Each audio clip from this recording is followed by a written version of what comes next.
شروع اللہ کے نام سے جو بڑا مہربان نہایت رحم والا ہے۔ جو لوگ اللہ کی راہ میں شہید کیے گئے ان کو ہرگز مردہ نہ سمجھیں، ارے بلکہ وہ زندہ ہیں، اپنے رب کی پاس روزیاں دیے جاتے ہیں۔ اللہ تعالیٰ نے اپنا فضل جو انہیں دے رکھا ہے اسے بہت خوش ہیں اور خوشیاں منا رہے ہیں۔ ان لوگوں کی بابت جو اب تک ان سے نہیں ملے ان کے پیچھے ہیں، اس پر کہ انہیں نہ کوئی خوف ہے نہ وہ غمگین ہوں گے، وہ خوش ہوتے ہیں اللہ کی نعمت اور فضل سے، اور اس سے بھی کہ اللہ تعالیٰ ایمان والوں کے اجر کو برباد نہیں کرتا۔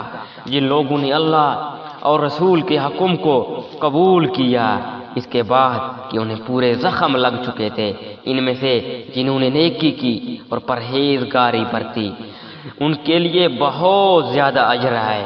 وہ لوگ کہ جب ان سے لوگوں نے کہا کافروں نے تمہارے مقابلے پر لشکر جمع کر لیے ہیں تو ان سے خوف کھاؤ، تو اس بات نے انہیں ایمان میں اور بڑھا دیا اور کہنے لگے ہمیں اللہ کافی ہے، وہ بہت اچھا کارساز ہے۔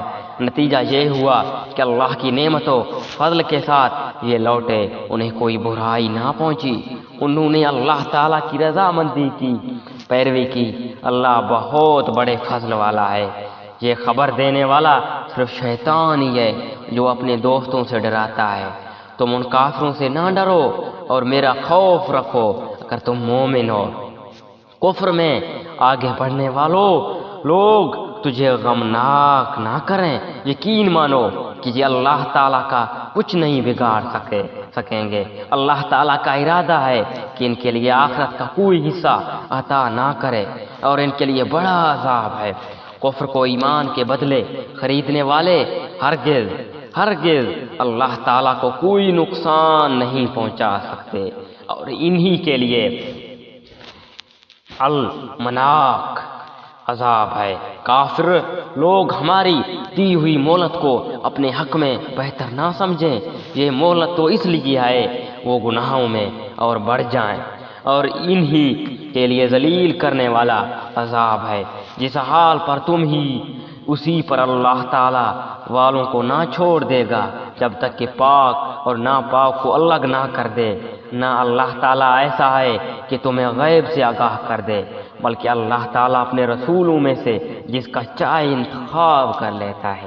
اس لیے تم اللہ تعالیٰ پر اور اس کے رسولوں پر ایمان رکھو۔ اگر تم ایمان لاؤ اور تقوی کرو تو تمہارے لیے بڑا بھاری اجر ہے۔ جنہیں اللہ تعالیٰ نے اپنے فضل سے کچھ دے رکھا ہے وہ اس میں سے اپنی کنجوسی کو اپنے لیے بہتر خیال نہ کریں، بلکہ وہ ان کے لیے نہایت بدتر ہیں۔ ان قریب قیامت والے دن یہ اپنی کنجوسی کی چیز کے توق ڈالے جائیں گے۔ آسمانوں اور زمین کی میراث اللہ تعالیٰ ہی کے لیے، اور جو کچھ تم کر رہے ہو اسے اللہ تعالیٰ آگاہ ہے۔ یقیناً اللہ تعالیٰ نے ان لوگوں کا قول بھی سنا جنہوں نے کہا کہ اللہ تعالیٰ فقیر ہے، ہم تو نگر ہیں۔ ان کے اس قول کو ہم لکھ لیں گے، اور ان کا انبیاء کو بلا وجہ قتل کرنا بھی ہم ان سے کہیں گے جلنے والا عذاب چکو، یہ تمہارے پیش کردہ اعمال کا بدلہ ہے۔ اللہ تعالیٰ اپنے بندوں پر ظلم کرنے والا نہیں۔